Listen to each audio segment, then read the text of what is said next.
Now, I streamed the White House press conference earlier, and hopefully they didn't kick that off. So hopefully they let me keep running my live stream here as well, and not end it like they did the last time.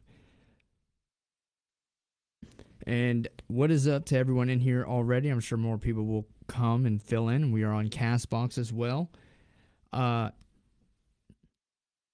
think I have a really good show today. I know that, especially on Podbean, a lot of the audience, they like the whole conspiracy thing. For those of you that don't know, I am not a conspiracy theorist at all. But, what's up, Mr. T? I am open to a lot of different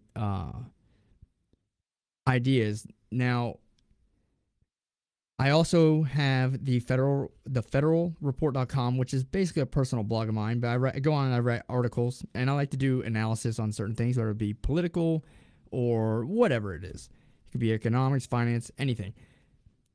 What I've kind of done, though, is I've written on a few different topics in the last couple of weeks, and I haven't published them on the blog. I'm actually going to take the articles I've written and I think combine them into a book, because it's all kind of piecing together.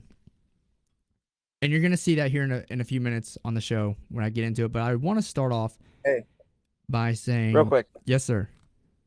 Just let you know, if you're serious about writing a book, I write, so I can help you with that. But go ahead, do you really? Continue. I just wanted to, yeah. Awesome. Yes, we're gonna need to get about that later. But go ahead. Sorry. No. I appreciate you letting me know. Definitely. So, first of all, I want to. Has anyone heard of the Hillary Clinton deal that's going on right now? So, if you haven't, obviously, everyone is aware that we spent 4 years investigating the whole Russian foreign interference thing with Donald Trump. You had, what was it, the Steele dossier, Eric? Or no, the Mueller report. And the Mueller report came out. It was that. The Mueller report? Okay. The Mueller report came out and basically said there's no evidence or conclusive evidence that Trump had any involvement with the Russians in as far as election interference goes. But come to find out, Hillary Clinton does, which is no shocker. But I want to read this article. And I want you guys, when I'm reading this stuff to you, I want to make a comparison. So it says here that this document provides indisputable evidence that my campaign and my presidency were spied on. This is Donald Trump being quoted. Were spied on by operatives paid by Hillary Clinton campaign in an effort to develop a completely fabricated connection to Russia. Now, what they're saying is that Hillary Clinton paid a tech agency, I can't talk today, to basically go and hack Trump Tower and dig up information and try to create connections to Russia. Then they were going to go and create this narrative about how, Ollie, I'll get into it in a little bit, about how, Trump was interfering, how Trump was using Russia to interfere in the election. That's why he beat Clinton. Now, I want us to think back. I found another incident that happened just like this in the Democratic Party that happened in 2015, and Bernie Sanders, dang it, this phone, hold on, guys.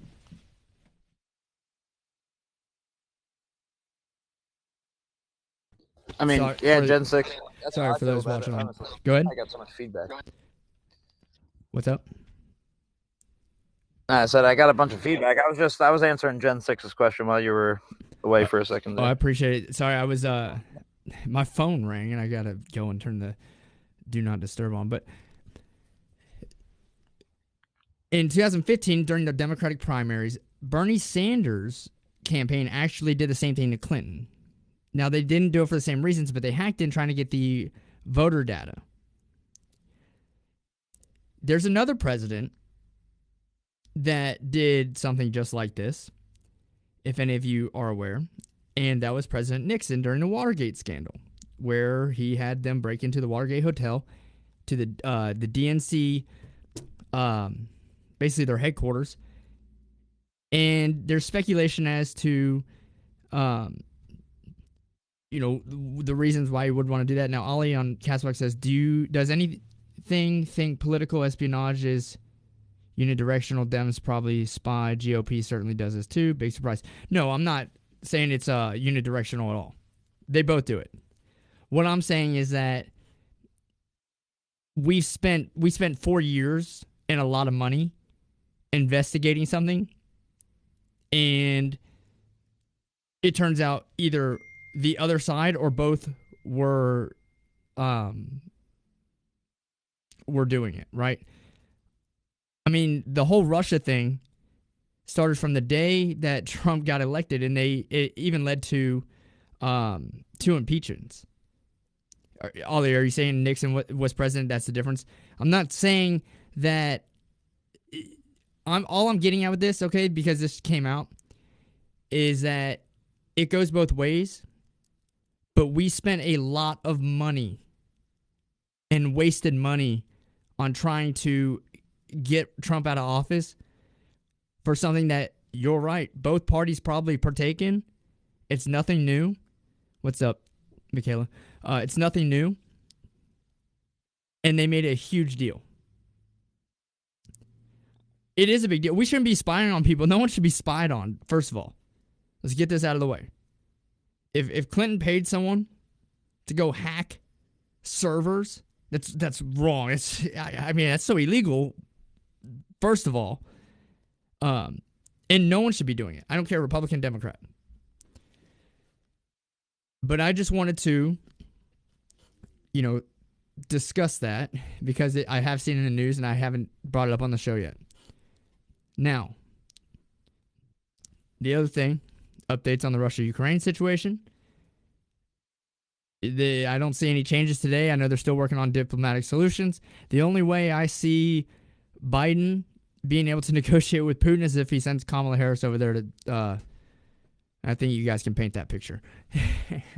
But that's probably it. I don't think there's anything that can be done now. I think he's made up his mind. So the beef is money. You want to rag on government waste.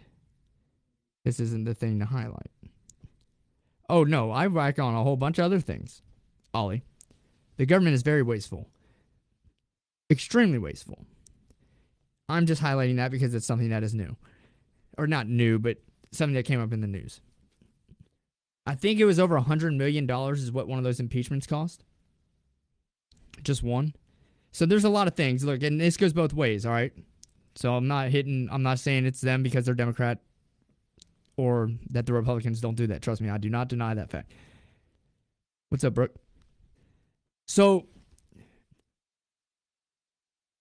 the next thing I want to get into, and this is going to be the main objective of this show today. I was reading through our Constitution in the Declaration of Independence, and if you haven't read it, you need to go read it. It's a very impressive document. The Constitution of the United States is the greatest invention in human history. And I know a lot of people are going to come back and be like, "You're crazy." Blah blah blah. Amen. No, it is the Amen, greatest. brother. It is the greatest invention in human history. And the reason why it's the greatest invention in human history is because it has allowed for more inventions and more innovation, all right, in this world than anything else in the past.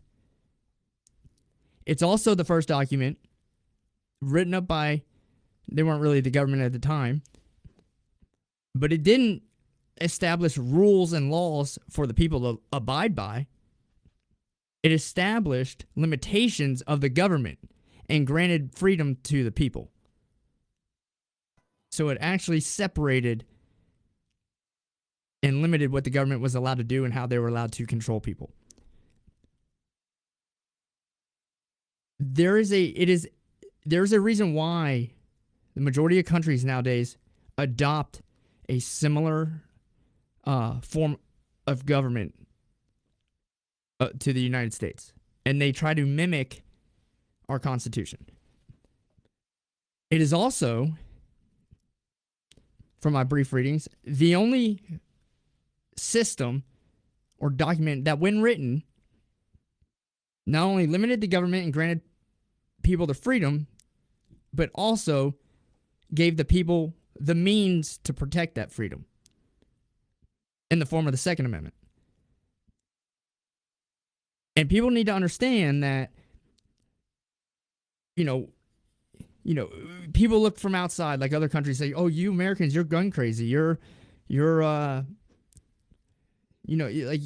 are you not tired of these people getting shot in these mass shootings and blah blah blah blah blah?" Then you hear other American citizens saying, "Well, we're not going to take your guns. We don't want to stop you from hunting." That's scary because that means they don't even understand what the purpose of that is, what the purpose of the Second Amendment's for.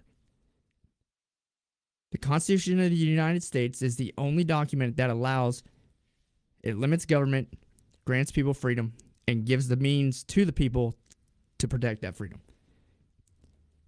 When I hear, well, they were talking about muskets. They weren't talking about assault rifles. A musket was the assault rifle in 1776. Actually, we had the Pennsylvania rifle here in the United States, which is far more advanced than what the majority of the British Army used.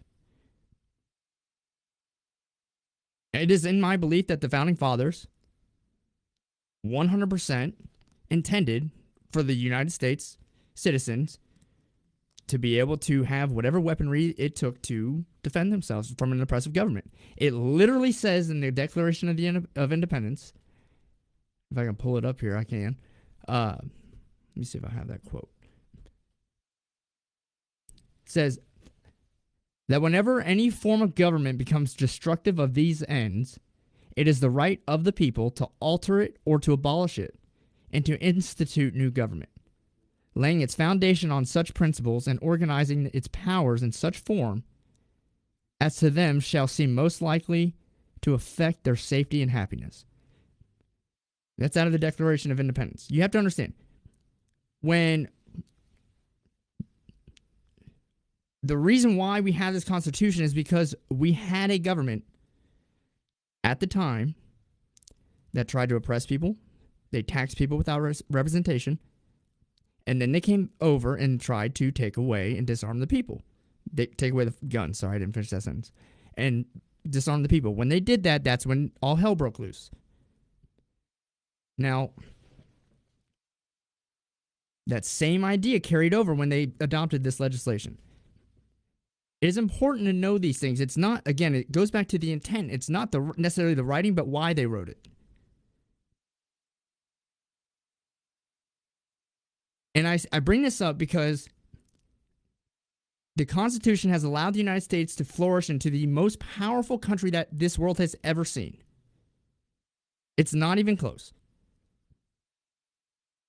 Since World War II, and really you could argue before that, but World War II, when we were the clear, undisputed, heavyweight powerhouse of the world, we have done nothing but got stronger and more technological advanced. And we've just made leaps and bounds. We have put people on the moon. How many countless inventions have been made here in the United States? With that said, you have the other side of this, which would be Russia, China, and our rivals. Now, there are two different schools of thought here. Obviously, there's a lot of different economic theories, but there's two that seem to rule the world, and that is communism and capitalism.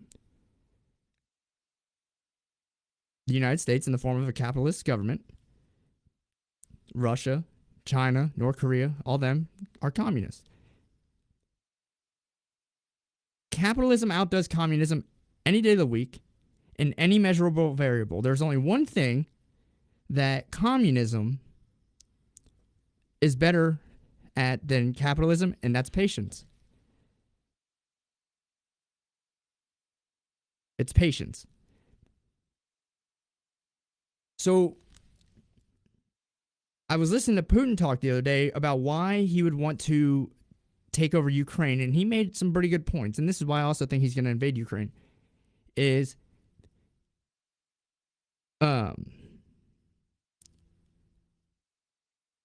he says that if Ukraine joins NATO, they're right on Russia's doorstep. And if the NATO at that point wanted to go and take the Crimean Peninsula or whatever they want to do, Russia doesn't have the power to stand up to them. So he's thinking in Russia's best interest, right? And that's how he's justifying the invasion. What that says right there is that Russia does not have the power to stand up really to the United States. Just like China, even militarily, as big as they are, probably don't have the power to stand up to the United States military. You're not going to beat the United States in a fist fight. But what they will do is wait it out and allow the United States to destroy themselves. And that's how they're going to do this. And what I have here is a play-by-play guide on how you would go about doing that. Go ahead.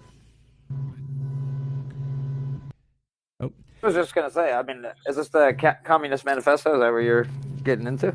Kind of. It's going to use pieces of that. And so the idea and the assumption is that the end goal is communism.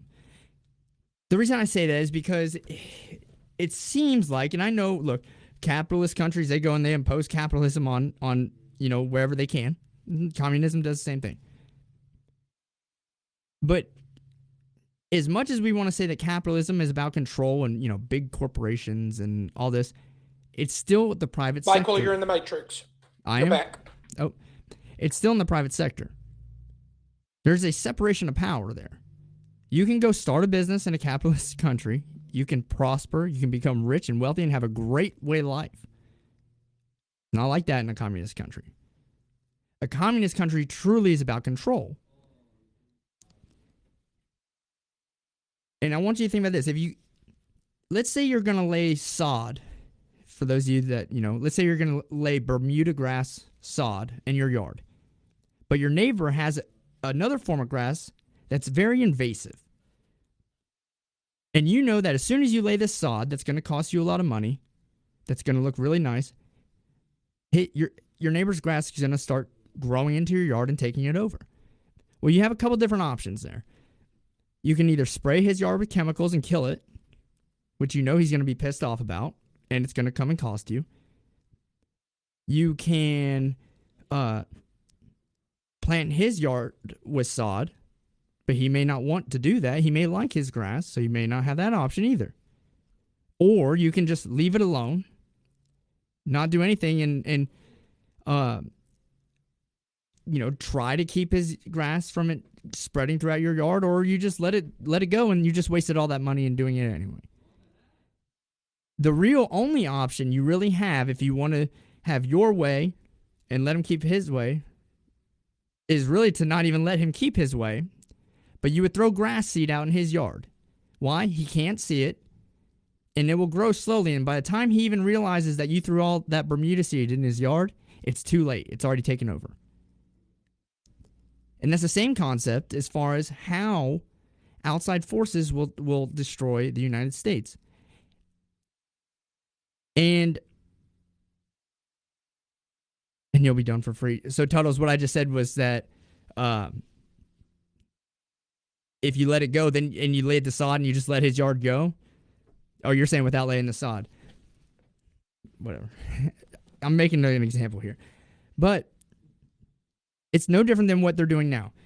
It's a slow process, and you have to destroy the United States from the inside out. The first thing you would need to do, if you were going to go to a communist or society, is you would have to use socialism, and you would need it to become more popular.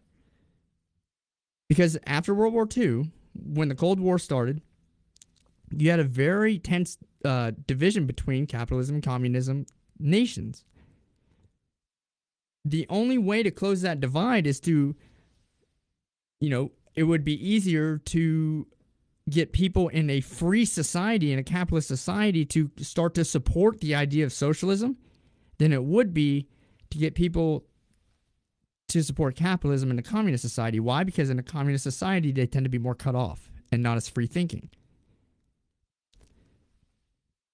So you in some form, it could be with people, it could be with media, it could be anything.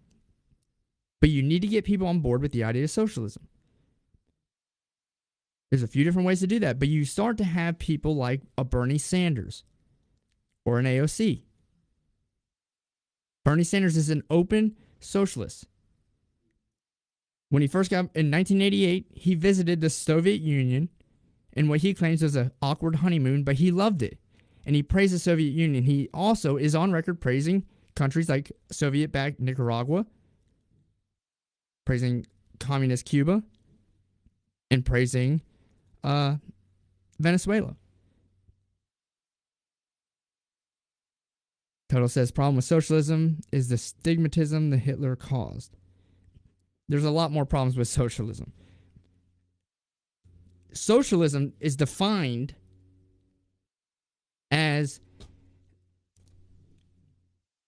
a transitional social state between the overthrow of capitalism and the realization of communism. That's what it is. It's literally a midpoint on your way out. And yes, Totals, you're right. That is a big one. But all socialism is, it's a transition. Do we have socialist tendencies here in the United States? Absolutely. But very little.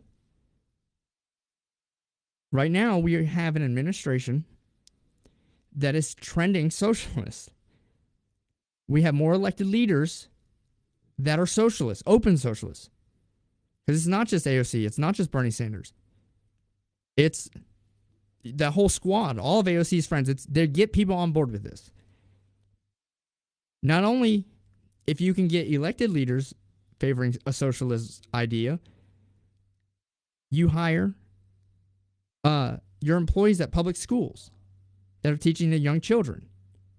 The majority of teachers in the United States tend to be left-leaning. And now you're actually seeing that a lot of them favor socialist ideas.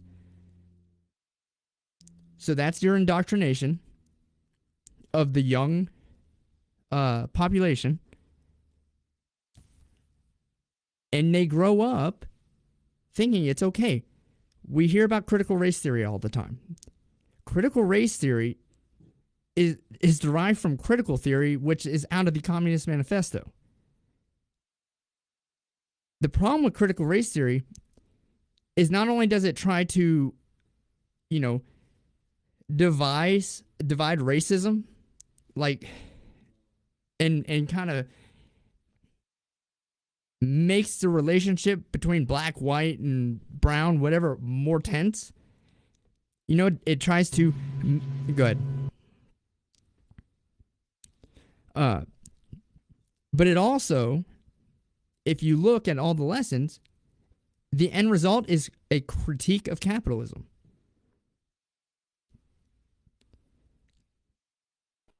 You're matrixing again. I am? Am I sounding all right on CastBox? Yeah, you're back. Okay. But the end goal of critical race theory is critiquing capitalism. It's not even a race thing. They're just using the race thing because it's a way that they can actually teach it in schools. And I want you to think about this.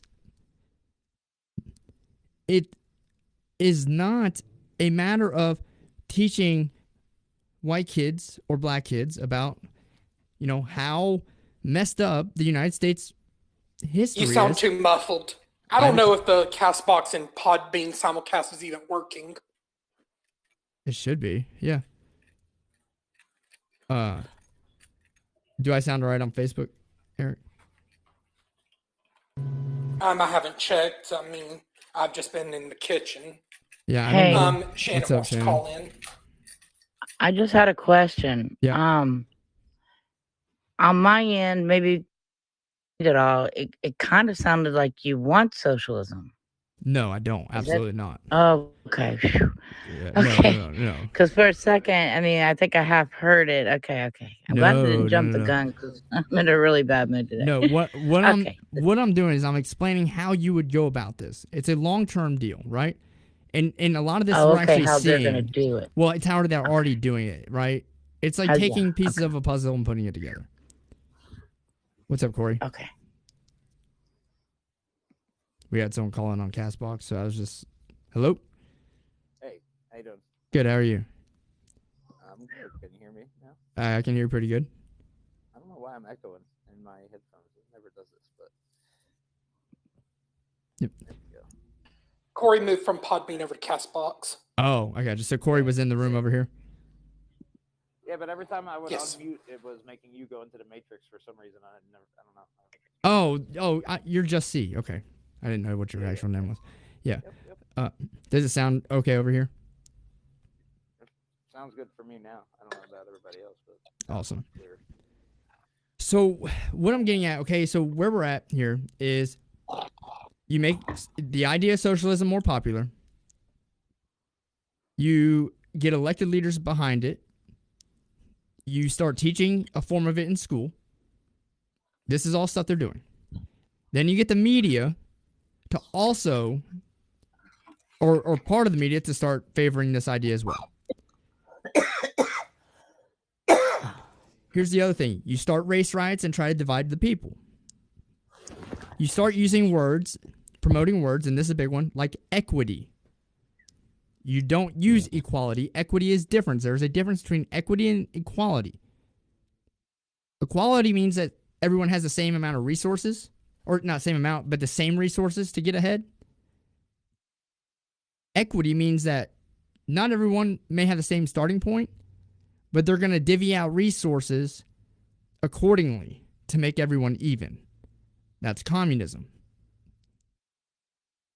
It's a big difference. It's important to know this. Because right now, the Biden administration is talking, they only use the term equity. Again, yeah, I'm conservative. Yeah, I disagree a lot with the left. But the only reason I'm actually pointing out the left is because this is the stuff that they're using. This is the way they're going down. This is literally stuff they talk about every single day. When you start using terms like equity, now you start having that thought of everyone has to be even. Well, that's exactly what they're doing, I believe, because if you have everybody else worried about the other people around them and what they have and comparing what they have to what someone else has, then you're keeping them busy, not focusing on the fact that someone's running everything, every aspect of their life, and running it so to benefit themselves, not for you. Absolutely. That's what it's all about. And so the next thing I'm going to say about this, you get the media involved. You have the media will then persuade people, our citizens, whoever it may be, of certain agendas. They're either wanting to divide people like they are politically, or they're going to try and persuade you on certain ideas, and make things sound good. Like I've said before, communism sounds great on paper. It sounds like the greatest thing in the world, but it doesn't work. And after they do that, they're going to start pushing certain spending in the government and certain legislation. But the next important part for them to be able to do that is to alter our voting system. What are they trying to do now? They're proposing legislation. I told Corey earlier, I had in front of me a bill, and so those of you on Facebook can see it. This is a bill that was introduced in the House of Representatives to abolish the Electoral College. Abolishing the Electoral College will allow the United States to go to what would be a popular vote. If you go to a popular vote, now you have completely swayed the election in favor of one party from here on out. And that party is the exact party that is pushing all this other stuff.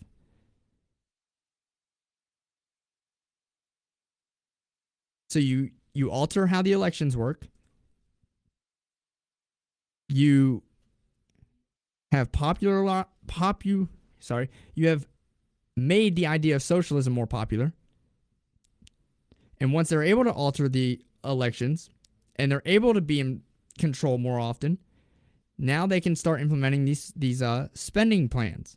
maybe a universal health care plan or a universal Medicare, maybe a whatever it may be. This climate change things, right? That Green New Deal is going to cost like $10 trillion, stuff like that. And when they're doing that, they're saying it's not going to cost anything. Well, we heard that. In fact, Biden got up today talking about his Build Back Better plan about how it doesn't cost anything. It does. It's going to cost around $5 trillion over the next 10 years. And how they're going to justify that, though, is they're going to be able to go into what I talked about before as the modern monetary theory. Hold on, Raccoon.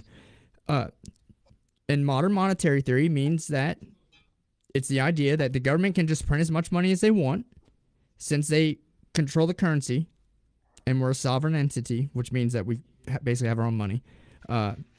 They can just print, and the deficit spending and the debt does not matter.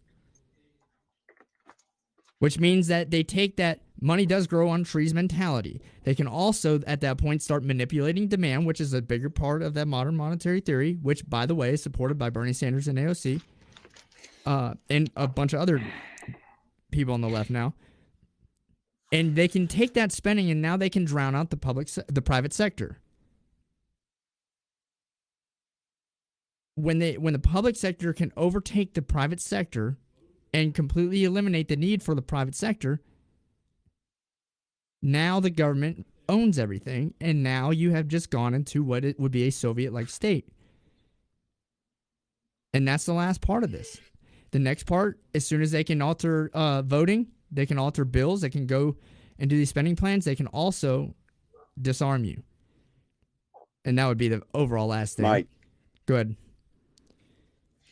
Okay, something that you are not putting through with that is, yes, there will be corporate entities when we go to communism because they control there will be all of politics. Mm-hmm.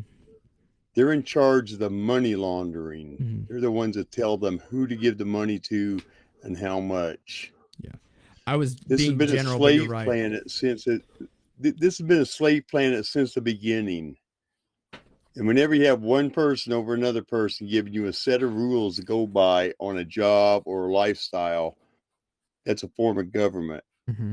And however you let that government go, they take more and more and more until you have nothing left to give. And that's what we have to stop. We have to start them by saying, no more, you people are out of here. We give you a vote of no confidence, and we will not elect you back into office. You are banished from the damn country.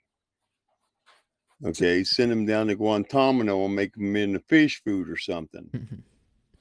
But we have to get rid of the damn people who are controlling the government right now, or else every swinging Richard in this whole country and around the world will be in a world hurt, and they will get their 90% depopulation done because they will go around shooting people.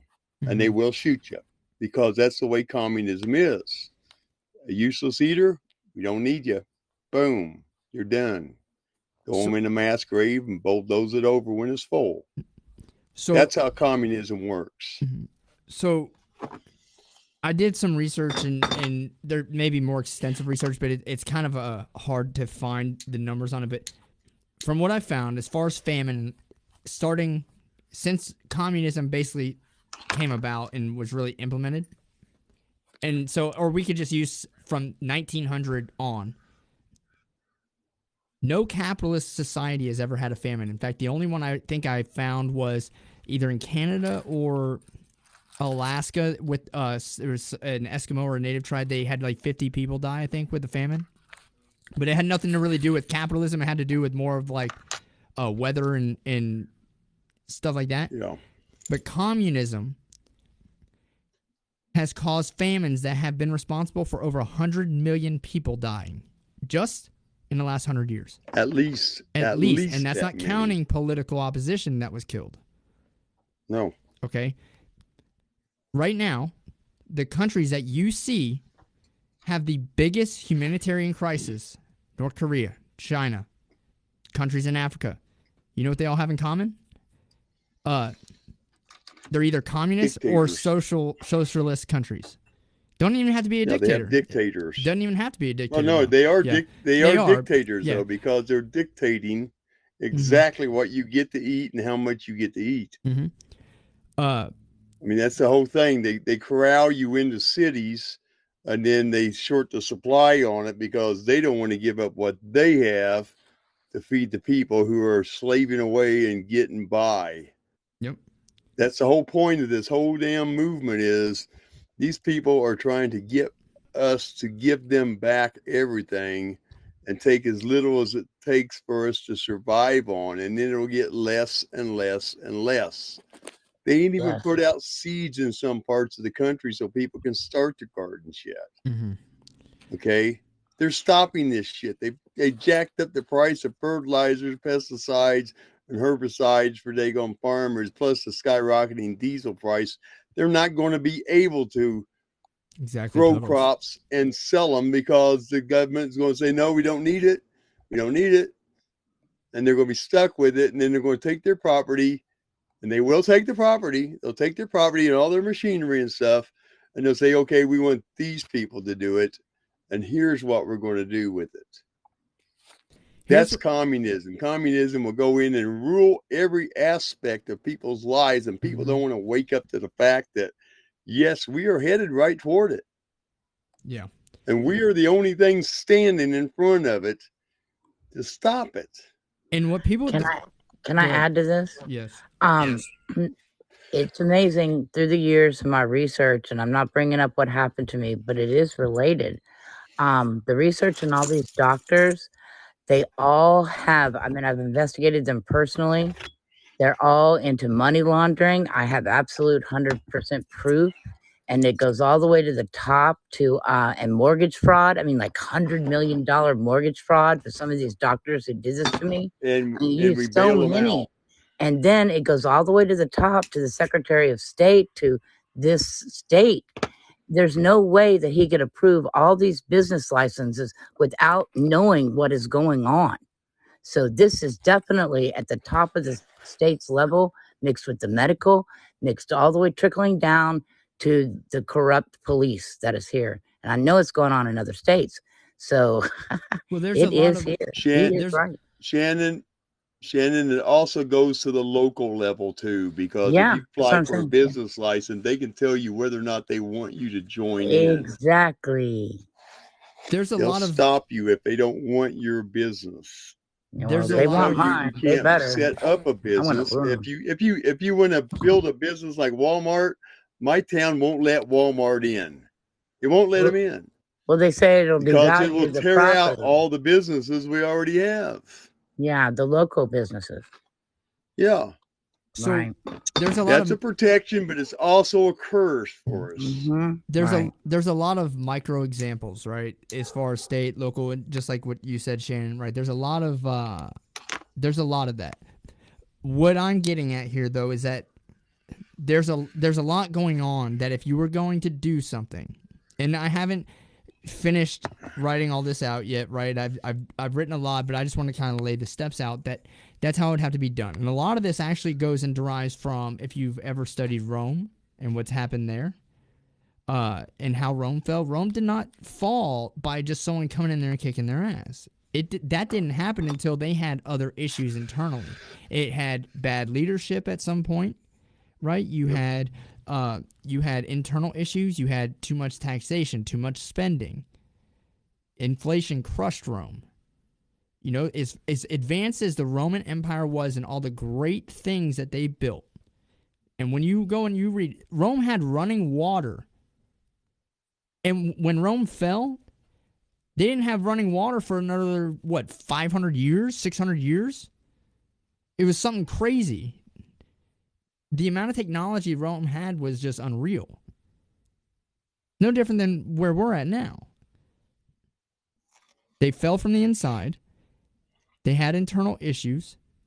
And we're starting to have that. The problem is that when you have outside influences, like we do now, it's not in China's best interest. I know people are going to debate this because I heard someone the other day say, it's not in Putin's best interest if you have a volatile society in the United States. I would beg to differ, because it's not the people of the United States that are going to be waging war against Russia or dropping bombs on them. It's the government, right? And if the government is tied up with what's going on here at home, then they're not going to be able to necessarily worry too much about what's going on overseas. So it is in their best interest for this stuff to happen. It 100% is. It's not going to be, I don't think, you hear about the Great Reset and all that stuff. I don't think it's going to be that. I think if it is, then it's going to go down to a communist or a more socialist way of life. But if you do the more socialist way of life, it's going to go to communism. It does every single time. All right. Okay, Mike. Go ahead. Russia is not communist. Not anymore. I know that. Russia's not communist. I'm aware. I know. I'm just saying A Russia lot of because people they're think Say are. they're not communist, just like they say we're not socialist, but we are. They're an up-and-coming democracy because they have allowed the people to have free will now. He is right about Russia. He is right about Russia. They are not communist. China is communist. Those people They're are allowed socialist. only certain. No, China's they're not socialist. They You're they not say we're not socialist. either, but yet that's what they're doing. We're not yet. Talk Not to the yet. Russian people. You'll find out they're not socialists. Yeah, Russia. Okay, they're not in that frame no more. Yeah, They Russia- broke that up back in the 80s. I know, but that's 91, what yeah. what America wants, the government. They want everybody on some kind of government program. So we're Yes. dependent on them, and that is freaking socialism. That's where I'm going. They want to to make yes. us a new communist nation Yes. is what they want to do, but they know it won't happen without a gigantic fight. Okay, a gigantic fight. or slowly, Raccoon. That's what I'm Because getting at. 'cause we I think- have in our arsenals Mhm. of the private citizens more weapons of all types than all the armies and law enforcement in the world. Yeah. 3 times as many. So what I'm saying, Raccoon, is Okay. that it's not going to be anytime soon. It's going to be No, down you go the through a road. 400-year. We always go through 400-year cycles, Mhm. and at the end of a 400-year cycle, it becomes a renaissance, which is the golden time, and then it whittles down through all the corruption that develops in it, and it's back to what we're doing right now. Well, I think it'll Happened be in the earlier. Middle Ages when they called it the Dark Ages. Yeah, I think it'll be You know, earlier with this, because of the advancements. we're at with the 450-year mark. We're already 50 years into it, Mike. 245 as far as how long the United States and our Constitution's been around, though. Our Constitution means nothing to the rulers.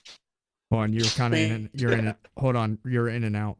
Okay, that on BitChute, or not BitChute, on Podbeam, because YouTube will censor you.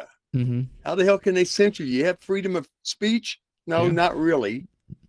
People get arrested all the time for freedom of speech. Mm-hmm. Which is crazy. You to call me. it an insurrection protest, but it's a mild protest, and they're not burning shit down. But those people are allowed to burn shit down that are doing their stuff. Mhm. Which goes back Okay. to pinning people They're against trying each other, to. starting race riots, starting all kinds of different social issues, right? That are Divide and conquer. and so what I was getting at though, Raccoon, is I think that because of social media technology, that where you're saying, as far as that cycle is going to be sped up. But it can't be so soon that people like even my age, where again, we're aware of certain things. We have this, we know about the Second Amendment, we know about this, where we can we know how far the government can really go with it. It's not going to be my generation. It's not going to be your generation. It's probably going to be either this younger generation up and coming or the one after that, because they're going to wait it out, and it's going to be to where some of the ideas that America was founded on are going to be eroded.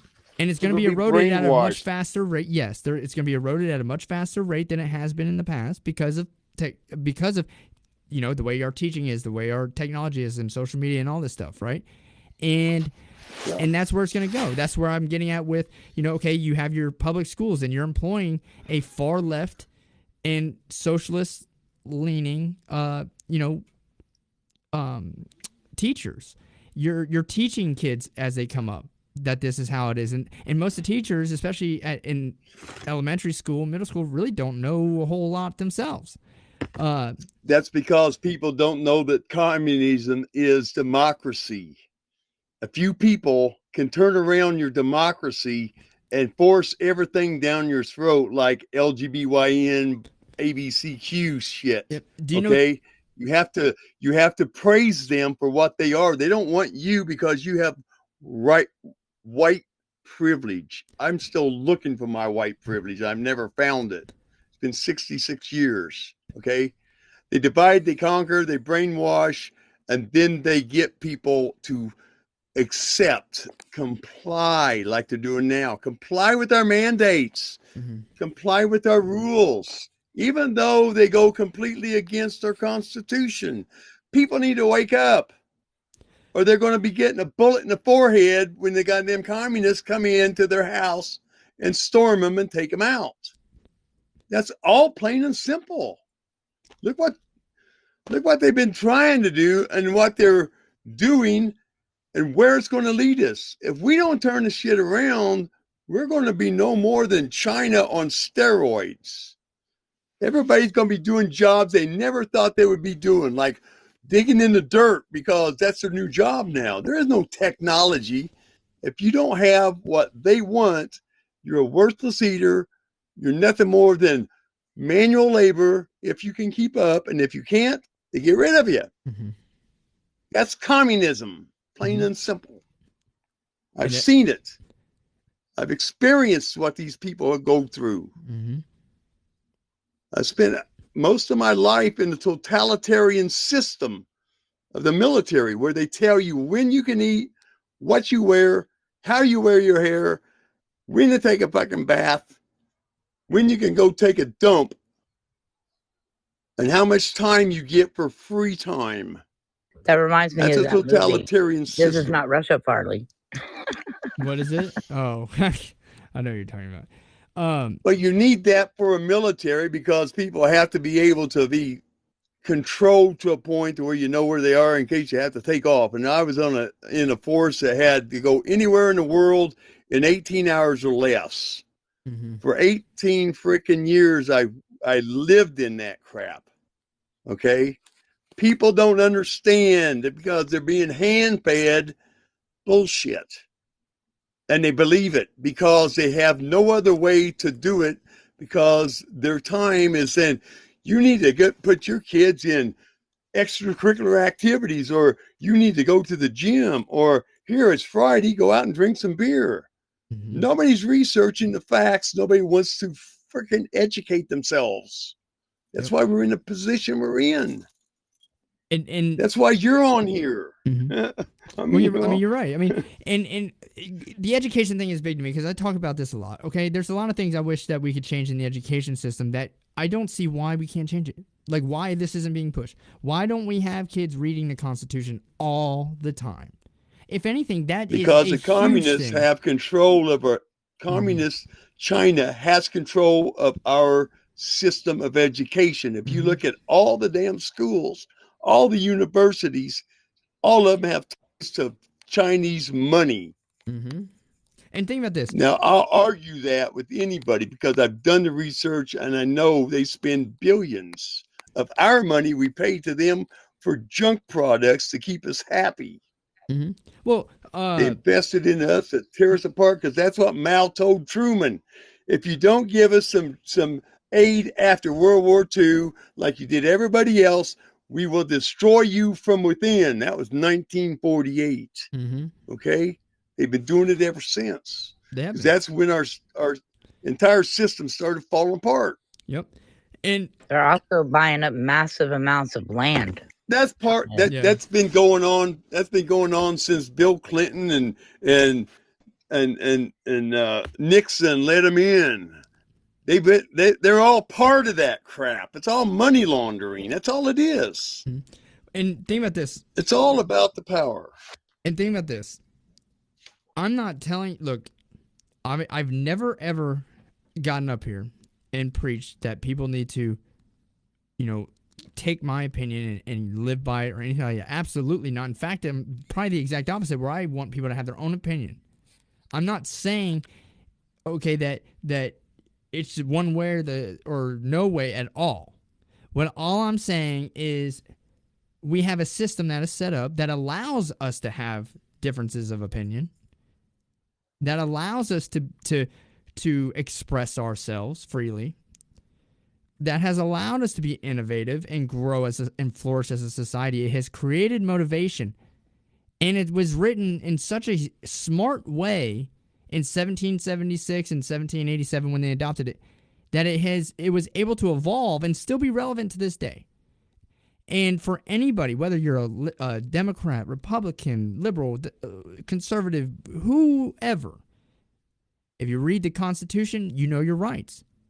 How many kids these days do you think know that the Fourth Amendment talks about search and seizure? Don't let police search a car without probable cause, right? Little things like that.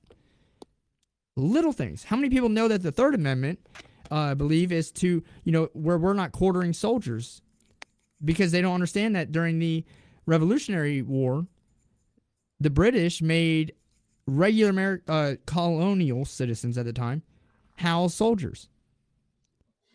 Unreasonable search and seizure. Yes, Eric. There's a lot of things that they don't understand that would actually benefit a lot of the youth, that may be a lot of the inner city youth too, that may be getting in trouble, that feel like they're oppressed. Then learn your rights. We should, and it's not necessarily their fault. They need to, you need to present this to them. They need to be taught this in schools. It starts there, but we don't teach that. We don't teach these things. We don't teach finance and economics. And I mean, if we taught everyone economics, no one would ever fucking agree with communism, period. Ever. But the thing about it, though, Mike, is a lot of people don't realize that they've already been put on the plantation. I mean, the ghettos were inundated with black people coming off of the daggone plantations that couldn't or wouldn't farm anymore because they were given a mule and 20 acres. Okay. Now, they put them on the plantation. They've been controlling them ever since. I mean, I'll even say Harlem. Harlem was its own little country, basically. Nobody went in there unless you were from the hood. Okay. The same way in Philadelphia and every other Democratic stronghold, kept them on the plantation for the minorities. Chinatown's got Chinese. I mean, they did that on purpose to control them so they wouldn't get out of hand. Then they had the Democrats form the KKK. Mm-hmm. And they went around terrorizing families, whether you were white or black. If you associated with black folks, your butt went out there and they threatened to hang you. They beat the crap out of you. They took all your shit away from you and left you on the road. Mm-hmm. The Democrats were designed and promised they would destroy America from the time they took a goddamn loan from the Rothschilds. They said, we will destroy them. Give us time. And they went and formed up the Corporation of America, and they redone our Constitution. And if you think the Constitution has any power right now, look what they're doing to the First, Second, and all the way up to the 10th Amendments. Mm-hmm. None of them mean shit in some countries or in some towns. You get arrested for freedom of speech. You get arrested for taking pictures because you have a right to take a picture of anything you can see, but yet they'll hassle the crap out of it or incarcerate you. Yep. Some of them have been able to sue, but they're just taking money from the damn taxpayers in the towns. They're not taking it from the governments. Government don't own nothing. Yeah. It has absolutely no property value in the United States because we're supposed to be a land of the free and we own the United States as a group people. But they pushed this crap onto us and said we're a democracy, but we've never been a democracy. We've always been a republic. But people are so stupid about what is what now. They don't want to learn because they don't want to rock the boat and make waves. Real quick, They don't realize it. I want to give someone a homework assignment. And now I've looked. Maybe you'll find one. I don't know. But from as far as I see, you won't. Go find a country that has the word democratic in its name that is not a socialist or communist country. I'll wait if someone can find one. It has to have in the official name the title democratic. It actually, better yet, the easier way to find this. What is that, Shannon? What country? Sorry, no. I was talking to Sean. Oh, I thought you said found. In fact, the easier way to do this would be type in what are the socialist countries and communist countries in the world. And there's a list. Wikipedia has a list, but there's other sites that have a list. Every single one of them, their official name has the word democratic in it. Democratic doesn't mean shit, and democratic doesn't mean fucking shit in the United States either. You know why? Because we're not a damn democracy. And I hate when they say, oh, it's a threat to our democracy. No, when you talk about being a threat to our democracy, you're actually being a threat to the country because it's a republic. It just shows you don't even understand how a lot of our systems work. And there's reasons why we have this stuff in place. The other thing, who knows what the word inalienable means? It means that, so in our the Declaration of Independence, I believe it is, we have certain inalienable rights. And they're referring to the Bill of Rights. We are endowed. Go ahead. We are endowed by our Creator with certain unalienable rights. Exactly. And those rights are referring to the Bill of Rights, which is our first 10 amendments. That means that those rights cannot be restrained or repealed by human law. That is what inalienable means. But they try every day. They try it all the time, but that is what it means. They cannot be taken away. A right is different than a privilege. I can't hear you, Corey. Let me see something. I wonder if it's because my volume's down over here. You know, and I think a way to interpret, like, we are endowed by our Creator with certain unalienable rights is you have people, you know, who want to undermine that, who are basically, you know, want to put out the suggestion that God doesn't exist. Doesn't matter who your creator is. And that they didn't the say government God. determines your rights. Didn't they say our creator, not God? They didn't specify Exactly. God. Saying whoever. Yeah, but I know what they're implying, but still. Some people in our political system believe in Moloch. Okay, they don't believe in God; they believe in Moloch, and they're out to destroy everything that God has created. They want to take away your rights because God gave them to you, so they want to take them away at every point they can. That's what people don't understand, because they're indoctrinated with the idea that they can speak their mind and their speech means everything, and anybody who disagrees with them is all nothing but total shit, and just kick them to the side. Mm-hmm. That's what it's came down to. I mean, I see it all the time. People say, I want you to wear a mask. Well, I want you to die, but that's not going to happen anytime soon, is it? No. And, you know? I mean, it's crazy. But even still, okay, the true definition of inalienable, unable to be taken away from or given away by the possessor, as Shannon said. I think she put it down there too.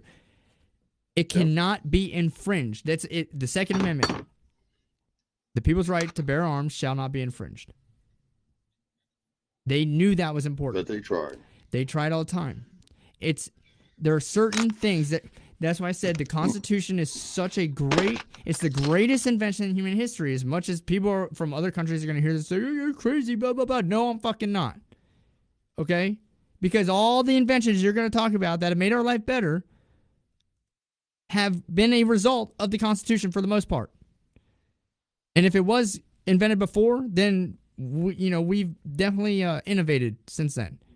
What invention came out of Russia? Please tell me. I'll wait. Because everything they've done, they stole from us, technologically. Well, they did launch the first satellite. Were we not? Okay, the Germans were the ones that I think came out with the rocket, and when we took that, right? So again, not Russian.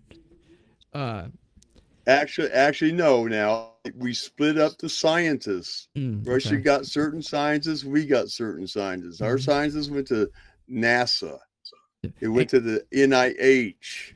And you know what I had to say they about went to that? the CIA. Yep. And you want to know something? So look at the Manhattan Project. Good point you made, right? We split the scientists up, right? We got the Manhattan Project done and the Germans didn't. Why? Well, we had the money from capitalism, all right? And we had the drive, the motivation. The Germans didn't have that. Russia didn't have the motivation. We were able to outdo Russia. Russia is how many times larger than the United States? Many times. I mean, I know it's frozen most of it, but they have natural resources, right?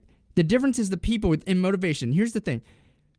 People, the human race, we have drive, okay? We for whatever reason, since we have I don't know if it's when we started cooking our food over fire or whatever, but our brains have developed into where we have to be resourceful.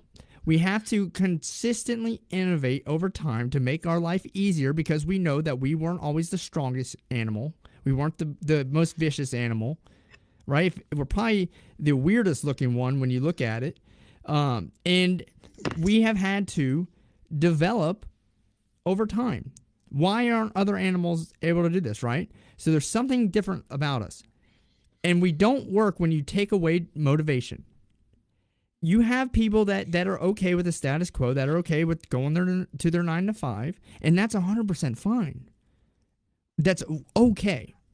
Then, but when you force people to be the same, and everyone has equity, not equality, but everyone has equity, and the same amount of it, you completely destroy what humans were built to do. We have to have something. So awful. I mean, I'll give you a metaphor or analogy, whatever you want to call it. If everyone's the same, we wore the same clothes, it'd be like having only one color in a crayon box. Mm-hmm. What would that picture look like? Pretty freaking awful. Well, look at North Korea. Look at the military. Look at the militaries. Mm-hmm. So the military wear the same stuff because they are slaves to the government and slaves to the people. Yeah. That's why I say it's a totalitarian system. Yeah, but I will say the military does require discipline, though, too. Would it not? I mean, you have to be. Yeah, that's part of it. Yeah. So I don't, and I don't have much military experience, but I try to use examples like society. So North Korea would be the greatest example. You can only have your hair cut a certain way. You can only wear certain colors. Have you ever seen North Korea? Like the people that go there and visit, and stuff? Like it's so president. gray and gloomy. Yeah, it's just so gray and gloomy, right? It's just nothing there. That North Korea is like the end result of communism. That's what it is out to do. You eliminate religion, which means that you have no differences. That means there's no one else to oppress. You don't have any hate groups, right?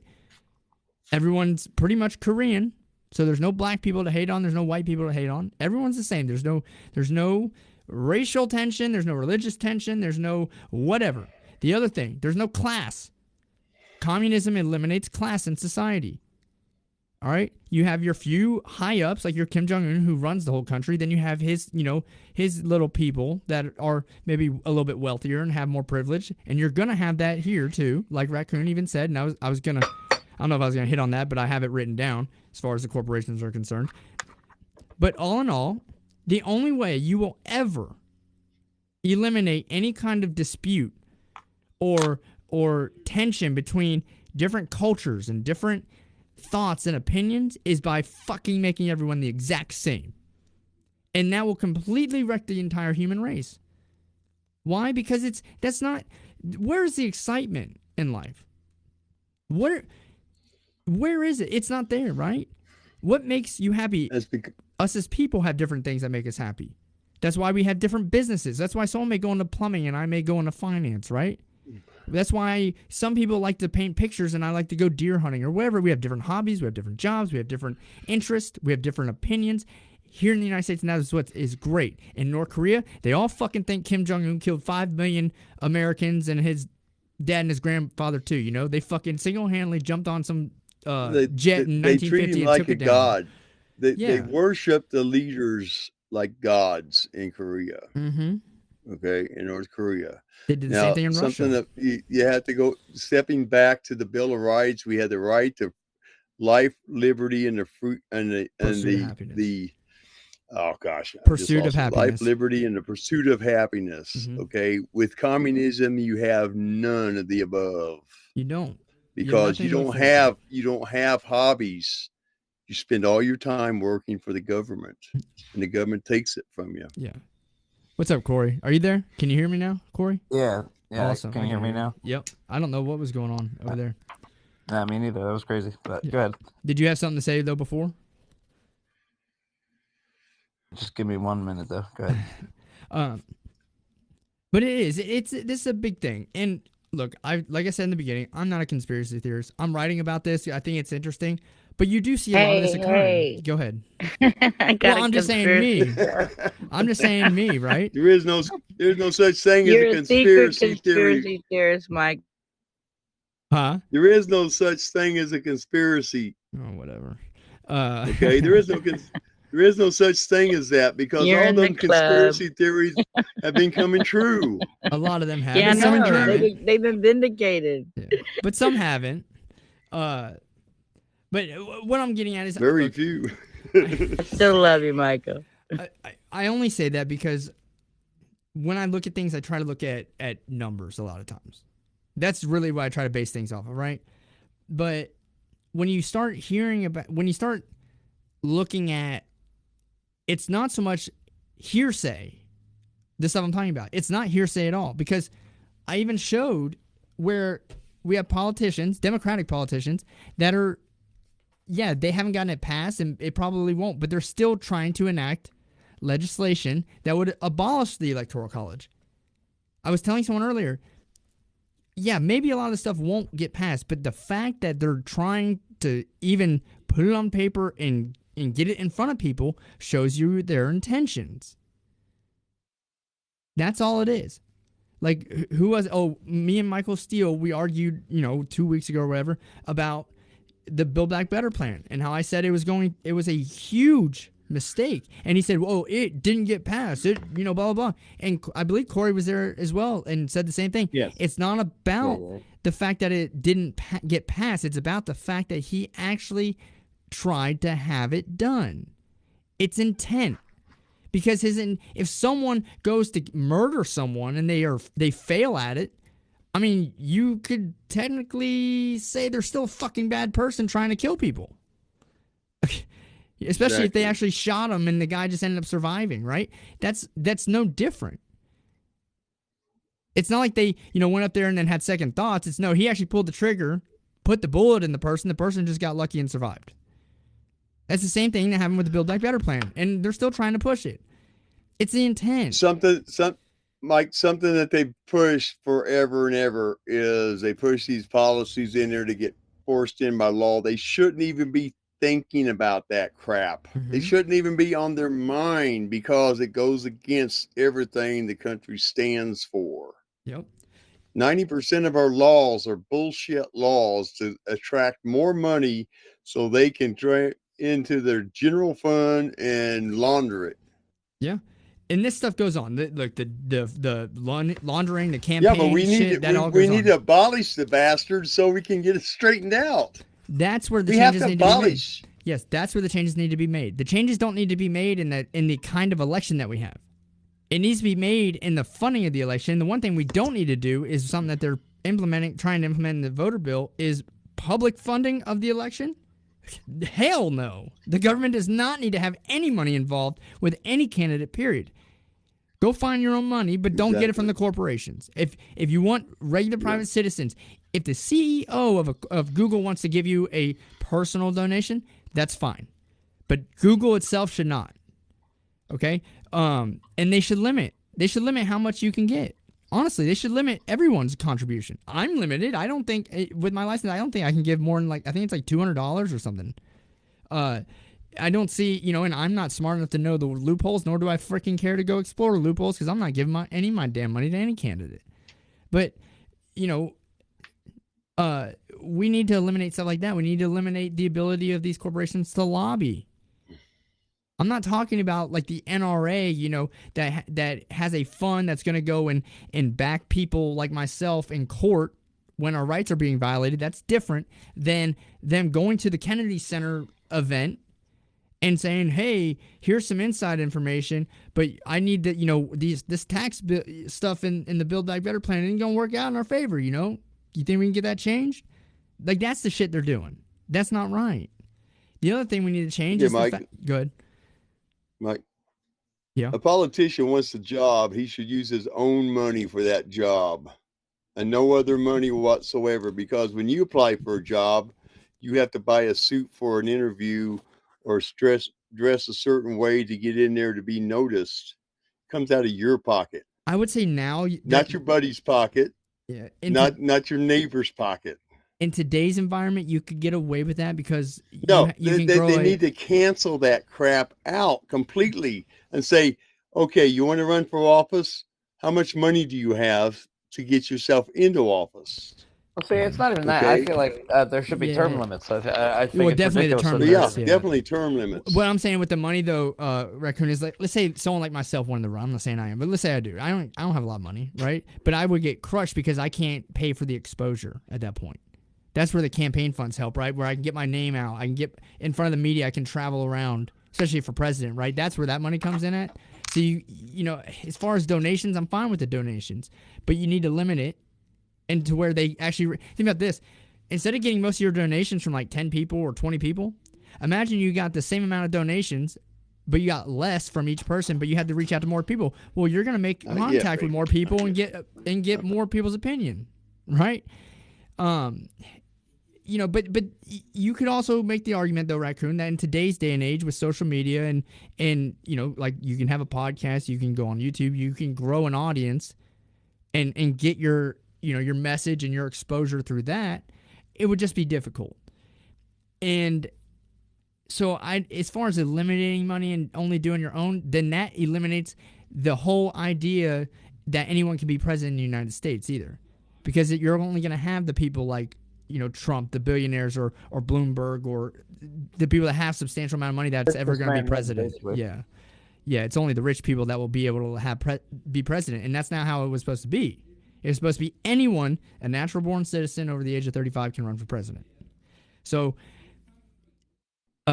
Mike, the thing of it is, though, see, these people who go in there now, they should take all of them people out right now and eliminate all the money they got from illegal gains, like insider trading and getting money back from other governments that was sent money. Well, they need to be in jail. That money gets laundered. Yeah. They should have a cap limit on how much you can spend in maybe thousands. Okay. Yeah. But the thing of it is, see, these people, some of these politicians we have lost their law license to greed.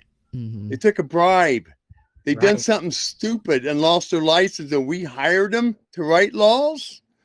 That's why we're in the problems we have. And then they hold that against them. So they continue to do so. Exactly. We need to hold it against them and say, no, you can't be, if you're going to be a lawyer, you have to have a law license, but it has to be in constitutional law, not maritime law, because 90% of our laws are maritime law. You are guilty until proven innocent. Mm-hmm. And that's not how it's supposed to be either. Exactly. Yeah, you're innocent until proven guilty. And who was it earlier said something along, I can't remember what it was, but you're seeing it in other countries. Okay, you're seeing it in New Zealand, you're seeing it in Australia, you're seeing it in Canada. I know Brooke over here on Castbox, she's in Canada. But you're going to see it in the United States eventually. It's just going to be a slower process. It's horrible. Did you see that video today of the police taking away the firewood from the protesters in Canada? So that's what it was. Woody Bush had said something, made a comment, but he didn't tell me what happened. I didn't see what happened. I saw something about Trudeau blaming American media for the perception of what's going on, but I didn't see what was going on today. He's also hiring Americans to haul off the trucks. How are they they're just going to steal the trucks? Yes. That came out today too from Trudeau. They're talking about bringing in M88s to haul off semis, because that's what it takes is an M88 to haul off an entire semis to get them out of the way and get them off to the side or whatever.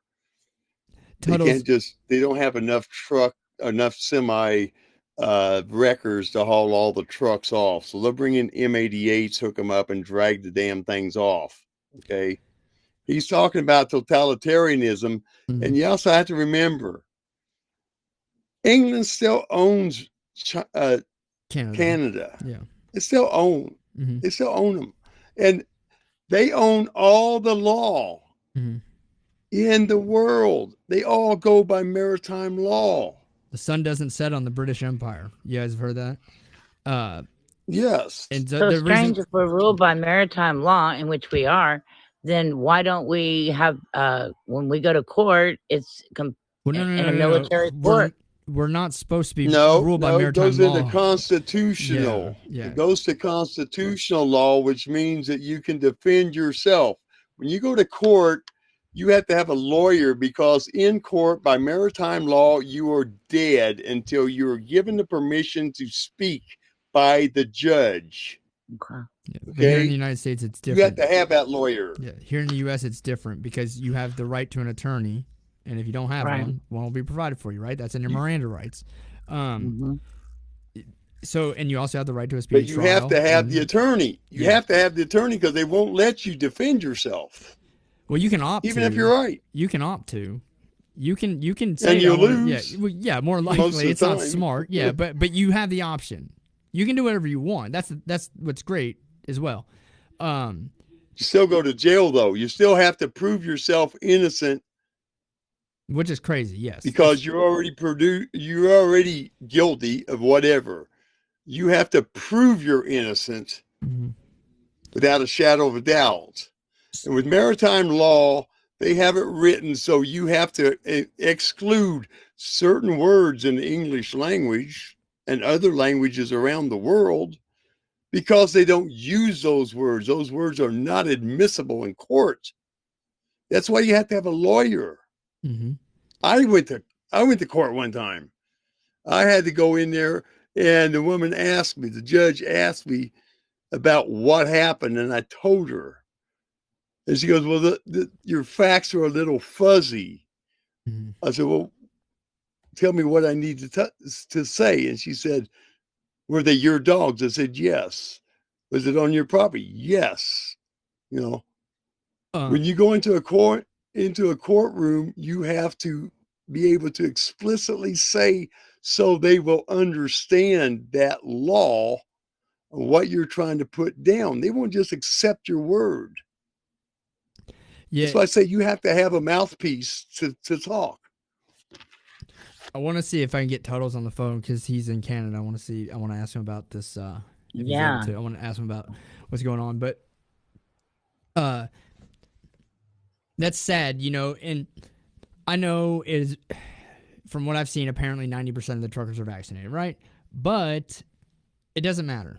It's the principle of the whole thing. Because here's the thing. Okay, you're talking about a minority. This is where my mind goes with this. You're talking about a minority protest at that point. If 90% of the trucking population, this doesn't apply to them, but they're still protesting, is because they're, you have minorities protesting at that point. It's no different than, well, in the United States, right? You could argue, well, after the Civil War, the majority of the country still had their rights, just the black populace didn't, right? But they were a small minority, roughly 15% of the population. But they still protested, and it was still right. It was still worth it. It's the same thing with the truckers. It's the principle, right? If something's wrong, it's wrong. And it's wrong. What is going on? What's wrong? The vaccine mandates was wrong. And they're doing it here in the United States, too. I think I discussed it last night with someone saying that they're not letting the truckers in here either. And Biden needs to change that. Because if Biden thinks Ukraine is a problem, wait till the truckers here band together and do the exact same shit in Washington, D.C. And I think they've already started to, right? I don't know where they're at with this, but it will be the biggest economical shutdown you've ever seen. It will make fucking coronavirus lockdown look like a damn, hell, I don't know, a freaking holiday. Like Christmas when no one works. That's what it'll be like. If the truckers decide to actually do this like they did in Canada, the economy will shut down overnight. There won't be no food. There won't be nothing to drink, other than the water in your faucet. There won't be nothing. They run everything. Because they Mike? Yes, sir. Yeah, they labeled the truckers as violent protesters so they can bring in their armies. That's why they instituted this afternoon emergency declaration to bring in the military and all forces needed. How many for people? The entire country. Have there been any deaths? Someone in Canada, have these truckers killed anyone? Has there been any deaths as a result of any of this? No. And they haven't burned anything either. Not like Black Lives Matter and Antifa going around slinging rocks and bricks all over the place and killing people. No, they haven't done that. Have they destroyed anything? But those were peaceful protesters by our law. He said not even a fight. Wow. So not even a fight. You expected at least something, right? But and the same thing with our truckers. But you're saying they were deemed a violent protest.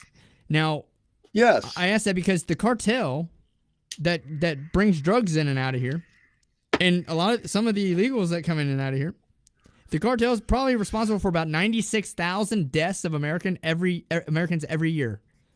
96,000 every year. At least, yeah. At least them and some stupid doctors that are giving people these drugs. And we don't deem them violent or a terrorist group, right? We don't deem You have to remember, Mike, they've been fighting this drug war since the 1960s, and they haven't finished it. It's the longest standing war in modern history. You know why? Because the United States, for whatever reason, damn thing. And I know you're in the military, maybe because the CIA is the largest drug running organization in the world. Yeah, and for whatever reason, we have lost this kick ass and take names mentality. And we want to go around and just, grab ass when we're in these countries. Think about it. If you're going to go fucking fight a war against drugs, then go fight the fucking war against drugs and eliminate that shit. Well, you're telling me. They showed a video, and also because my roommate just got back from Iraq from his third tour, this American military was guarding the poppy fields in Iraq. Yeah, you couldn't drive across them, you couldn't walk across them, and you couldn't bomb them, even if the enemy was in there. Those were protected areas. No, and they had the largest opium production they've ever had. Let me ask you this: And you bet 90% of it is coming to the United States as heroin and everything else. Well, let me ask you this, because opiates it's great medically, right, for certain things. Like there's a time and place to use it. Yeah, we're not denying they're selling them on the black market. Yeah, so what I'm saying is how much of our opium production that we use as far as for pain medicine and the doctors and all that comes from Afghanistan? Maybe 5%. Okay, the most comes from Mexico, 5%. Right? Mexico. It comes through Mexico. Yeah. Well, it all comes through Mexico, so that's the big thing. They want the money, top dollar. Yeah. Yeah, see, there's a lot of shit, especially with the drugs. What I'm saying is, look, if we wanted to go take over Afghanistan, we could take over Afghanistan. But we let ourselves fall into the same trap that countries have for the last 1,000 years in Afghanistan, where they go in there, they get in with the tribes, and they freaking get their ass whooped and sent back out. Yep. We could have taken Afghanistan over. No doubt. Undisputed. Politicians were making up the rules here in the United States. Exactly. If we're going to go to war, war is war. War is war. I don't understand why. Wipe them out. Well, and I'm not saying let's go drop nuclear bombs on people, but what I am saying is, like, we have certain treaties in place. Oh, we're not going to use a shotgun in battle. Well, what the fuck does it matter if you get shot with a shotgun or a goddamn 223? I wouldn't want to get shot by either. War profiteering. It doesn't matter. I'd rather. I mean, so profiteering is all it's about. Yeah, exactly. And I know that you have the military-industrial complex and all that stuff. That's probably why we're in a lot of the situation we are right now in Europe. But we don't need to be in those damn wars, though. That's the thing. They go to those wars because they're told to participate in them. Mm-hmm. That's what Vietnam was about. That's what World War II was about. Mm-hmm. That's what Korean War was about. Yep. War. All of them have been about the money and the greed and the power to go in. And they say, win hearts and minds. Them people We're invading their area. They don't want us there. They're going to fight us. We lie to the people and say weapons of mass destruction, but you know they never found one. Oh, I know. Bullshit Not propaganda. one weapon. Look, I know I'm young. I know you guys can give me 500 million examples of other things, but when I first got a clear look at how the road our military was going down, now I knew, hey, we're careful when we did certain operations and all that stuff. I'm not saying not to be, but when I first got the view of, wow, we're not doing this right, was when that Navy SEAL killed that prisoner, or stabbed the POW, because the POW was a 17-year-old that was building roadside bombs and blowing up soldiers, and a lot of them were his friends. Remember that? And he either beat the shit out of him or he stabbed him. I think he ended up killing the guy, and we put him on fucking trial over that. Yeah. Like, this was a known because there was terrorist. Because of the rules of engagement. Yep. Rules of engagement set by people who have no fucking interest in how the outcome comes unless they get their money. That's all they're worried about is money. They send you in there and they say, okay, fire when fired upon. And then when the daggone operation is going good for you, they say, oh, well, now you got to call in. You get in a firefight, you can't retaliate to it because you have a rule of engagement set forth by your government, not by the UN, not by Geneva Convention, but by your own government, who has nobody, no stake, no meat in the game. All they're worried about is a freaking profit. Yep. That's it. That's all the war is. Profit margin. Yeah. And the top 12 goddamn families are the ones that benefit the most from it because they're telling them who to go after. Saddam Hussein. Why did we go to fight Saddam Hussein and what's his face in Libya? Yeah. Because they didn't want to go off a gold standard. Yep. They didn't want to go to a central bank. People don't realize that. We have one guy who figures out why Libya is doing certain things, and they had him killed. Mm-hmm. They had him killed because he was going to blab it. And they couldn't have that. They blamed it on a stupid movie nobody's seen yet. We've been lied to about everything. Yeah. Well, here's another example Tuttle's brought up. So Tuttle said 223 was illegal in Canada, right? Now, I've been hunting in Canada. I think when I went, I took a 308, and I asked him if you could shoot a 30-06, which, for those of you that don't know, a 30-06 was the round that we used with the M1 Garand in World War II, probably responsible for the death of more fucking people than anything. The most effective battle rifle ever. It is, and the most accurate. Yes, there's no doubt. It was a very it was a rifle that was well ahead of its time at that particular moment, and it won a war. Now, the AK probably has killed more people, but as far as in a short period of time, the M1 Garand, which is a 30-06, and this is also funny to me here too in the United States, but you're allowed to shoot a 30-06 in Canada. And he also said you can shoot a 308. A 308, for those of you that don't know, is what a lot of snipers use. What a lot of snipers in the military use, that or a 300 Winchester Magnum. They will let you shoot that round. If I showed you the difference between a 223 and a 30-06, you're gonna just be in disbelief. Like, really? They allow this but ban that? The 223, you know why we use a 5.56? Is because it doesn't always mortally wound someone. It was taking 3 people off of the battlefield when you shot one of them, because it took 2 people to carry the wounded person off, and so you eliminated 3. It didn't kill anyone. It's also 2 pounds lighter. Also 2 pounds lighter than the M14, and you could carry a hell of a lot more ammunition on your person. Yep. You go into battle with 440 rounds. Mm-hmm. Some packed in magazines. You get 7 magazines. Yeah. The rest of it's in bandoliers so you can carry it. Yep. I carried 308 as a machine gunner. Let me tell you, this shit's heavy when you're carrying 100-round belts. Oh, I bet. I carried 400-round belts and a machine gun that weighed 27 pounds. Mm-hmm. Yeah, exactly. And war is not about killing people. It's about maiming as many people as possible. Take them out of the fight. Elimination. If you kill them, fine. If you don't, fine. Exactly. But that's why we don't use hollow points and ballistic tips in combat. Everything is a copper jacketed bullet. Mm-hmm. So all it does is create a wound cavity and hopefully bleed the guy out. Yep. And it takes 2 people to get him out of the way. And so you just eliminate Most 3 countries people. don't even do that. Most countries you fight don't even care about their wounded. Yeah. They leave them lay. Well, I think that concept We're the probably ones came. that do it Let's put because mercury they in got to help our buddies. Yeah. Well, that probably came from when we fought the Germans because they did, right? So that's where that idea. Obviously, the Japanese didn't give a shit, and the Chinese didn't either, and I don't think the Vietnamese were didn't ruthless. either. Japanese, yeah. But that's the thing, though, is you look back.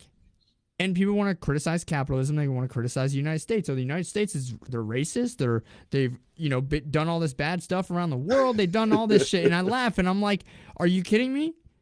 So the United States went and freaking committed genocide of over 1 million Chinese people during World War II, and then went and started a war against one of the biggest countries in the world just on a whim, basically. I mean, I knew there were reasons, but for the most part, right? They didn't have to do that. Or the Germans who went and killed 6 million people, or the Russians Stalin who killed 20 million, or Mao Zedong in China who killed 20 or 30 million, or Pol Pot who killed another 20 million. The United States, we're the fucking 6 bad million ones. in one shot. The most people I believe in the United States has actually been responsible for killing are the people I just listed that were out killing other people. Other than that, we've just killed ourselves. That's it. Yeah, we've been designed to shoot ourselves in the foot ever since, though, Mike, because, see, we're told what wars to go to and how to run them and for how long to run them. This last one was a 20-year jaunt through the 2 countries and 3.5 other countries that were kind of in the way. But the whole fact of the matter was we were told to. Like in World War II, go back to that one. Not one oil frigate got sank by a U-boat. You know why? Well, you said Germany was given the sole propriety to let that fuel get to them. And we were told, BP, Standard Oil, Dutch Petroleum, give Hitler all the oil and products he needs for the duration. Not for a couple of years, but for the duration. I want to bring up another thing, and this is going to be a controversial statement, but I want people to really think about this, okay? Hitler was a bad man, a very bad person, okay? Yep.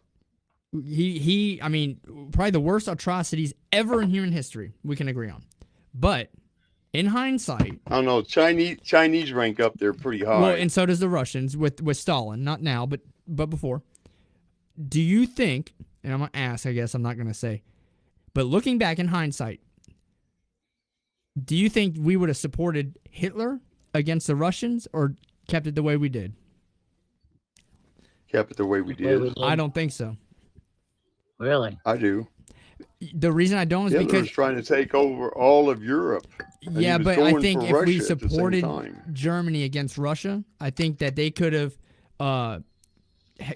gotten him to relinquish some of the stuff in the West once he realized he couldn't win that war, and it would have been in our interest at that time. Also, I said if we knew what we knew now, that's it. I'm not talking about then. I'm talking about if we knew what we knew now. It was a bankers' war. Yeah, Mike, it was a bankers' war.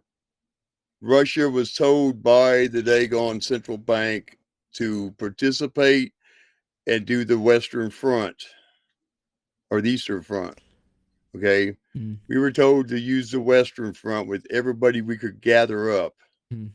Okay. There wasn't very many people when you look at the amount of people that got just killed and maimed and homeless from all the damn bombing that went on over there. We leveled cities. Oh, I know. We leveled them. Oh, yeah. And we killed thousands of people. Yeah. Nobody talks about that. Well, they don't talk about the millions of Japanese that we killed firebombing. They wanted to focus on the 2 nukes we dropped. Yeah. That didn't even touch what we did to their population when we firebombed their houses, because the Japanese built their houses out of paper and wood. And we were dropping napalm on them like it was nobody's business. And so, like, you don't want to talk. We don't want to talk about that. Or the Vietnamese, we did the same thing, right? So, there are certain things people want to pick out. They want to pick out. Oh, they dropped these 2 nukes and killed 300,000, or 100 is really like 150,000 people with them. and we have Barack Obama apologizing for it. Why? Brock, do you know how many people on both sides would have died if we had to invade the Japanese homeland? It would have been at least another 20 million people to the death toll. And it would have been far more Japanese than Americans. You can count on that. It would have been the largest invasion ever put together in history. It would have been like 10 times larger than the Normandy invasion. Because it was going to be the Russians, it was going to be us, it was going to be all of our allies from Europe. Because you got to remember, by that time, Germany had already surrendered. They were done. You know, it's not the war itself. It's actually the amount of cruelty that was brought out by that war. Yeah. I mean, the scientists making lampshades out of human skin. Yep. I have a friend of mine, his grandfather, if you could go back in time, was a someone should have lampshade. killed his ass. And I have a friend whose grandfather was a lampshade in a museum with his name on it. He had written on his chest. It was tattooed. They took his chest skin and made a lampshade out of it for a Nazi criminal. Okay, I know those atrocities, but here's something that a lot of people don't like to talk about. During World War II, we didn't just have Japan in problem and Germany in a problem. We also had to confront Japan all the way over to what is now Thailand. We had the whole day going eastern side of Asia was involved in it. My father-in-law was in the Flying Tigers. Yeah. He wasn't even in Japan area. He was over there in the further west from that, about a couple thousand miles. Yeah. Well, they fighting away. They controlled everything along in China, along the Pacific coast, all the way down to Australia. And they were trying to come for Australia next. They were bombing Darwin almost every week. And but people forget this. Like, they want to go back and talk about all the bad stuff the United States has done. And I'm like, if you wanted to argue recently, we Vietnam or both Iraqs and Afghanistan, you can argue we started that shit, except for the 9/11 shit, right? But I'm talking about like the Iraq invasion. Yeah, we didn't do that. But before World War II, we didn't start shit. We were a isolationist country. We didn't mess it with anyone outside of our hemisphere. It goes back to the Monroe Doctrine. We're not going to mess with anything over in Europe or the Eastern Hemisphere, and you're not going to mess with anything over here. And, but it wasn't until Japan came and bombed Pearl Harbor, and then we did get involved in World War I for a little bit there. I think only a year, actually. But other than that, like, we weren't going to mess with anyone. It wasn't until people messed with us. But then once that went away, people realized, we can make profits off of this. We're in this arms race against Russia, and we need to try this shit out. And I think that's what we're dealing with right now in Ukraine. Don't forget the natural resources like uranium. Yeah. Make more bombs, or the fact that they tore up Persia and made it into different countries so they could exploit the oil after the war. Yeah. Saudi Arabia, Kuwait, Iran, Iraq, all them countries were involved in oil production, but each one of them was Persia at the time until they were broke apart and given to different leaders to form different countries. Yeah. All because America is good. Yeah. And think about this whole Ukraine thing. We're giving weapons to Ukraine. We're giving them lethal aid, it says. When you think about it, what it said they gave them 200 tons of lethal aid. I'm thinking, like, that's not shit. That's really not a lot. No. They didn't give them hardly anything, but still, why not? We have stuff we have never used. We have had advances in our technology since the end of the Afghan war, okay, or towards the end that we weren't able to use. And now I think we have people in our government, because you understand it's not just Biden that was wanting to push this issue over in Ukraine. Marco Rubio got up there, who's a Republican, supposed conservative, talking about how we need to help Ukraine. Fuck that.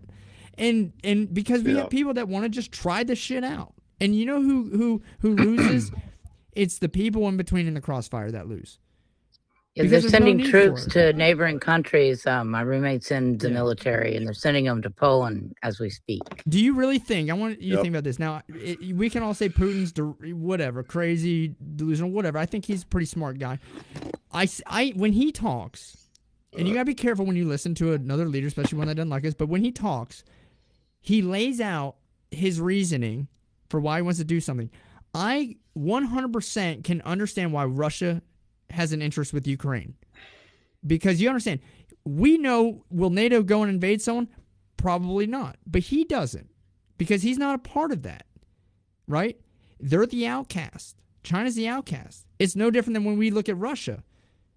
Right? We look at them because they're a threat, or they have been a threat. We look at China because they've been a threat. We look at certain things as a threat, whether or not they're going to actually follow through with certain things.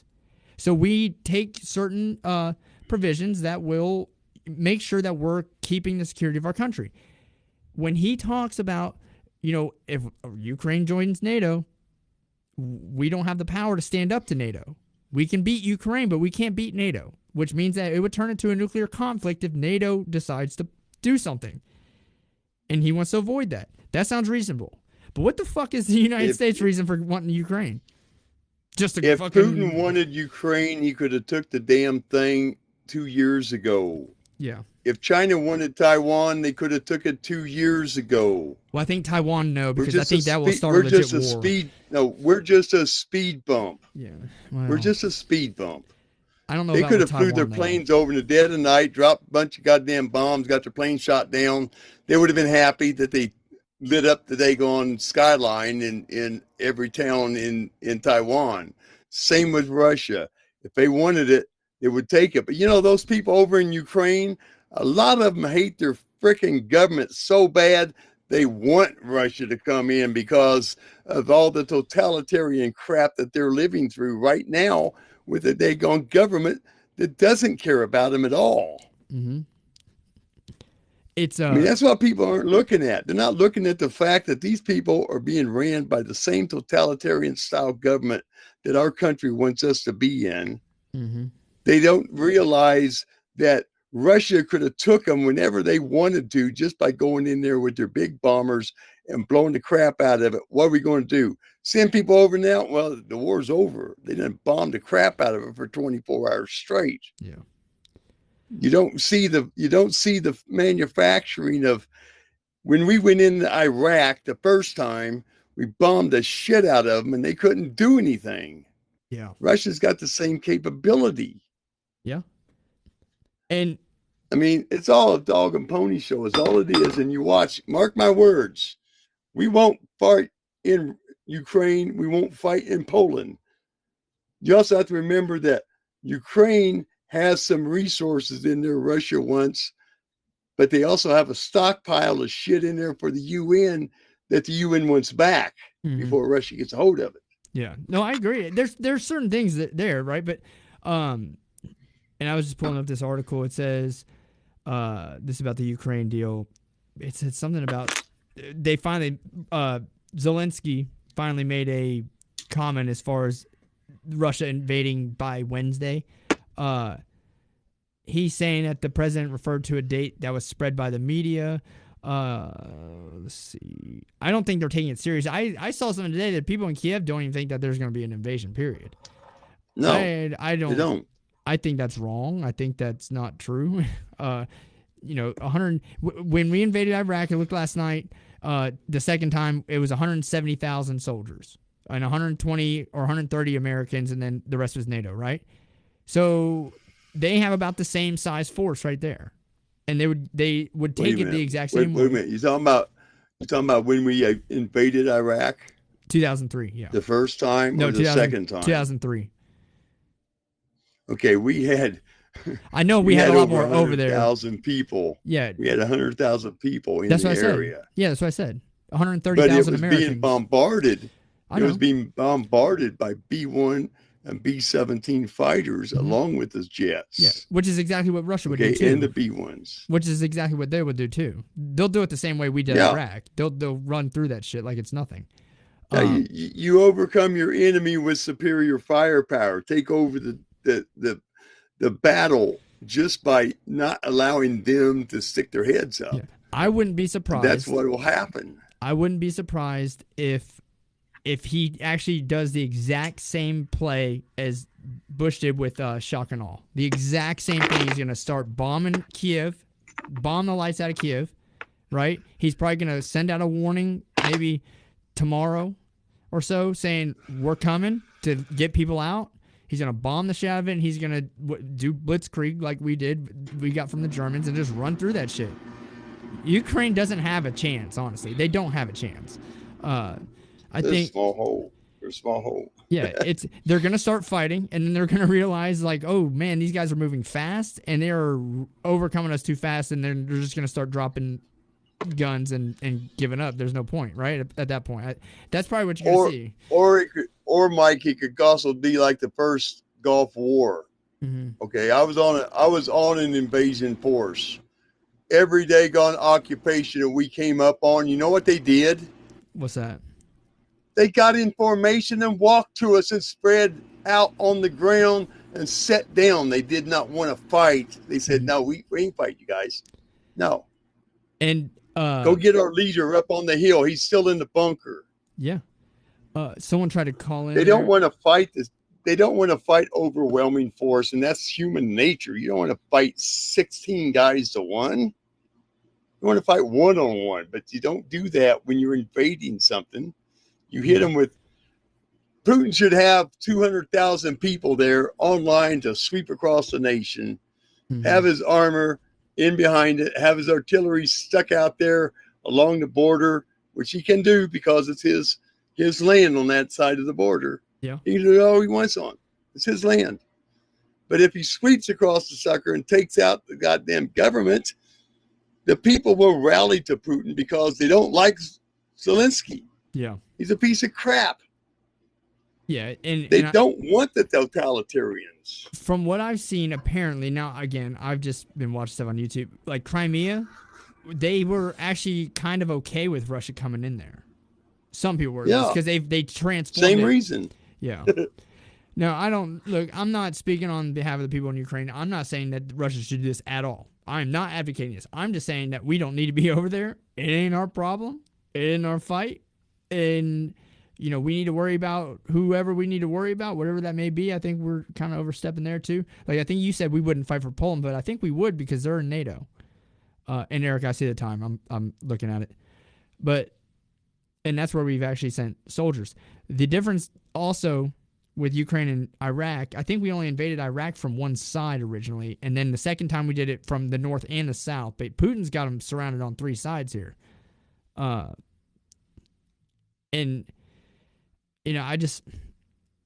waste the money, right? Why waste the money deploying? Because this started back in October when he started deploying all these soldiers over there to Ukraine. It takes a lot of time, a lot of logistics stuff for Russia, a lot of money, only to go do war games? No, absolutely not. That's just a waste. It's a huge waste. And so I just don't think, I think it's, it's going to happen. It's almost inevitable, I would imagine. So does anyone have any last comments? Eric, do you want to plug some shows in? I know the Beans and Weenie show is on right now, but I don't know if, after Beans and Weenie wrap up, that you might decide to do an After Dark episode. Yeah, I might. If you want to keep the conversation going. Yeah, I might. So I'm going to go ahead and end it here. I don't know if it'll be Facebook or if it'll just be Podbean, Castbox only. It'll probably be Podbean and Castbox. So I'm going to end it here. We're going to cut the Facebook live stream. I appreciate it. We'll probably be back on tomorrow. And I appreciate you guys listening on Castbox as well. Maybe Marcos can join you later. Yeah, yep. He's more than welcome to. And again, we'll be back on tomorrow, probably about 6 o'clock Central Time, 7 o'clock Eastern, every day. And for those of you on Podbean, go check out the Beans and Weenie show. Except Wednesday and Friday. Except Wednesday and Friday. There you go. Eric helps me out a lot, and he keeps me on track. So give me a break here. But go check out Beans and Weenie, and I will see y'all later. Today, tomorrow, Thursday, yes. Yep, they're on right now. Thank you. See you there. Have a good night, guys.